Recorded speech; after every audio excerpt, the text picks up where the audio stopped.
Hello everyone, my self doctor स्तुति and Ayurveda expert from टैक। तो आज हम बात करने वाले हैं एक्ने की, जो अपने आप में एक बहुत बड़ा मेजर कंसर्न है। जिन लोगों को एक्ने होता है उनका थोड़ा सेल्फ कॉन्फिडेंस भी कम हो जाता है। ऑब्वियसली एक्ने से किसी की सुंदरता कम नहीं होती है, बट हाँ, वो कॉन्फिडेंस लेवल थोड़ा लूज़ कर जाते हैं जब वो इवेंट्स में जाते हैं, अपने फ्रेंड्स के साथ जाते हैं या बाहर निकलते हैं। तो बहुत बड़ा एक मेजर कंसर्न है। एंड मेरे पास बहुत सारे ऐसे पेशेंट्स आते हैं जो बहुत टाइम से मेडिसिन ले रहे हैं, बट स्टिल उनको ये प्रॉब्लम रहता है कि उनका एक्ने ठीक नहीं हो रहा है, बिकॉज मे बी वो उसके रूट कॉज पे काम नहीं कर रहे हैं। एक्ने होने के बहुत सारे रीजंस होते हैं, तो उसका क्या रीज़न है वो फाइंड आउट करना बहुत ज़रूरी है। एंड आज हम उसी के बारे में बात करेंगे। First, poor dietary habits. Pizza, burger, momos, junk food किसको नहीं पसंद? It taste good, right? But ये सिर्फ टेस्ट में ही अच्छा होता है, हमारी हेल्थ के लिए नहीं, क्योंकि ये फूड हमारी हेल्थ में कोई भी न्यूट्रिशनल वैल्यू ऐड नहीं करता है। सेकंड, ये आपकी बॉडी में जाके ठीक से डाइजेस्ट नहीं होता है, आपको गैस, एसिडिटी, कॉन्स्टिपेशन जैसी समस्याएं बनी रहती हैं, टॉक्सिन्स बॉडी में एक्यूमुलेट होते रहते हैं। तो जब इनका बॉडी में अब्जॉर्प्शन होता है तो ये आपके ब्लड को टॉक्सिफाई करते हैं, आपकी स्किन को टॉक्सिफाई करते हैं, जो एक्ने के रूप में बाहर आते हैं। सो बहुत ज़रूरी है कि आप अपनी डाइट का ध्यान रखें। अब हम क्या करते हैं कि हम बहुत सारे आजकल प्यूरीफायर्स चल रहे हैं, ब्लड प्यूरीफायर्स, हम वो लेते हैं, हम ट्रॉपिकली क्रीम्स लगाते हैं, एंड देन वी कंप्लेन कि हमारे एक्ने तो ठीक नहीं हो रहे हैं, हम तो बहुत टाइम से ले रहे हैं मेडिसिन। लेकिन वो क्या कर रही हैं, वो आपके ब्लड को तो डिटॉक्सिफाई कर रही हैं, बट जो रूट कॉज है वहाँ पर तो आप कुछ काम नहीं कर रहे हो, आप डाइट पे तो अपने ध्यान नहीं दे रहे हो जहाँ से टॉक्सिन्स आ रहे हैं। So it is very important कि आप अपने खान पीन का ध्यान रखें। हाँ, हफ्ते में एक दिन आपको बाहर का खाना है तो आप खा सकते हो, इतनी हमारी बॉडी की कैपेसिटी होती है कि वो उस चीज़ को टॉलरेट कर ले। लेकिन 6 दिन आप हेल्दी खाओ और घर का खाना खाओ, जंक फूड को अवॉइड करो। Next is stress. स्ट्रेस लेने से बॉडी में पित्त दोषा बढ़ जाता है, which is the major reason of acne. तो जब पित्त इम्बैलेंस होता है तो वो आपके डाइजेशन को वीक करता है, प्लस आपके हार्मोनल इम्बैलेंस करता है, क्योंकि इन दोनों का कंट्रोल पित्त के हाथ में होता है, राइट? सो होता क्या है कि जब आपका डाइजेशन वीक होगा तो टॉक्सिन्स एक्यूमुलेट होंगे, जैसे हमने अभी डिस्कस किया था। एंड सेकेंड, आपका हार्मोनल इम्बैलेंस होता है। तो आप जब ज़्यादा स्ट्रेस लेते हो तो कॉर्टिसोल हार्मोन, जिसको हम स्ट्रेस हार्मोन कहते हैं, उसका सिक्रीशन बढ़ जाता है। उसके सिक्रीशन बढ़ने की वजह से सेबेशियस ग्लैंड ट्रिगर होते हैं एंड एक्सेस सीबम प्रोडक्शन होने लगता है। जब आपकी स्किन में बहुत ज़्यादा सीबम प्रोड्यूस होने लगता है, उसकी वजह से पोर्स क्लॉग होने के चांसेस बढ़ जाते हैं, विच कॉन्ट्रीब्यूट टू एक्ने। तो stress is a part of life, सबको होता है, मुझे भी होता है, किसी को घर का स्ट्रेस है, किसी को काम का स्ट्रेस है, बट उस स्ट्रेस से आपकी बॉडी इफेक्ट नहीं होनी चाहिए। उसके लिए आपको एक बैलेंस बना के रखना है। उसके लिए आपको डेली 10 से 15 मिनट प्राणायाम करना है, या फिर डीप ब्रीदिंग एक्सरसाइज करेंगे तो वो भी सफिशिएंट है। उससे आपका जो पित्त है वो बैलेंस रहेगा एंड बॉडी में उसकी वजह से जो इफेक्ट हो रहे हैं, जो चेंजेस हो रहे हैं, वो देखने को नहीं मिलेंगे। Third is hormonal imbalance.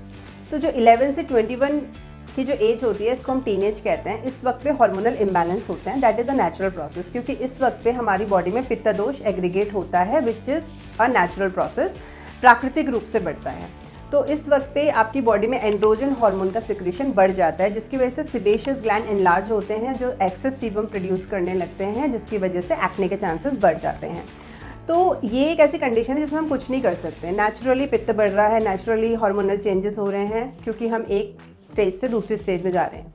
तो इस वक्त पे हमें क्या करना है कि हमें अपना डाइट लाइफस्टाइल ऐसे मेंटेन करना है कि और ज़्यादा पित्त एग्रीगेट ना हो, ट्रिगर ना हो। तो उसके लिए आपको डाइट का ध्यान रखना है कि आपको घर का खाओ, हेल्दी खाओ, बाहर का कम खाओ, पानी ज़्यादा पियो, मेडिटेशन, योगा, एक्सरसाइज, ये सारी चीज़ें आप अपनी लाइफ में इंक्लूड करो।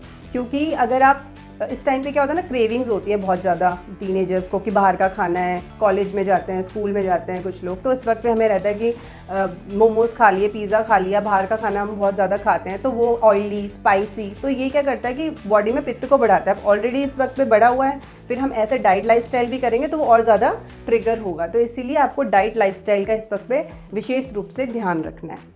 एंड कुछ फीमेल्स को भी मिड एज में भी कुछ ऐसी हार्मोनल चेंजेस होते हैं जिसकी वजह से उनको एक्ने के चांसेस हो जाते हैं, जैसे कि पीसीओडी हो गया, पीसीओएस हो गया, या फिर मेनोपॉज का टाइम होता है। तो इस वक्त पे फीमेल्स में कुछ चेंजेस आते हैं हार्मोन्स में, तो उनको एक्ने के चांसेस बढ़ जाते हैं। सो ये एक ऐसी कंडीशन है जिसमें आपको डाइट, लाइफस्टाइल और कुछ में आपको मेडिकेशन पे भी जाना होगा। Fourth, not using good quality products. तो आजकल मार्केट में बहुत सारे स्किन के प्रोडक्ट्स हैं, कॉस्मेटिक्स हैं जो कि कॉमेडोजेनिक हैं, मतलब कि वो ऑयल बेस्ड हैं एंड वैक्स होता है उनमें। तो वो क्या करते हैं कि हमारे पोर्स को क्लॉग करते हैं, जिसकी वजह से एक्ने के चांसेस बहुत ज़्यादा बढ़ जाते हैं। तो it's very important to use good quality products and the product which is good for your skin. कई लोगों की ऑयली स्किन होती है, कई की ड्राई होती है, कुछ लोगों की कॉम्बिनेशन स्किन होती है। तो इट इज़ वेरी इंपॉर्टेंट कि आप ऐसा प्रोडक्ट यूज़ करो जो आपकी स्किन के लिए इफ़ेक्टिव हो और आपकी स्किन को सूट करे। 5th, environmental factors. So exposure to pollution, humidity and certain climatic condition can also contribute to acne.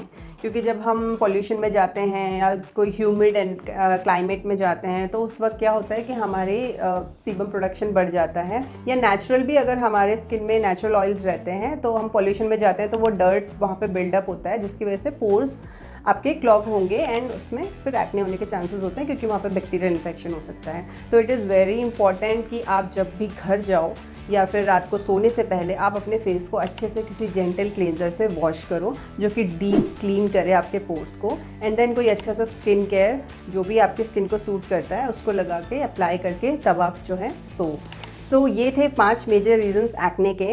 I hope ये वीडियो आप लोगों के लिए हेल्पफुल रहा होगा, एंड जो भी मैंने इस वीडियो में बताया है please follow it religiously to get the better result. इस वीडियो को आपको अच्छा लगा तो आप लाइक करिए, सब्सक्राइब करिए एंड अपने फ्रेंड्स को शेयर करिए। और आप लोगों की कुछ भी क्वेरीज हैं तो प्लीज़ आप उसको कमेंट बॉक्स में डालिए ताकि हम उसको डिस्कस कर सकें और उससे रिलेटेड हम नेक्स्ट वीडियोज़ बना सकें। Thank you so much. Doctor स्तुति दिस साइड, साइनिंग ऑफ।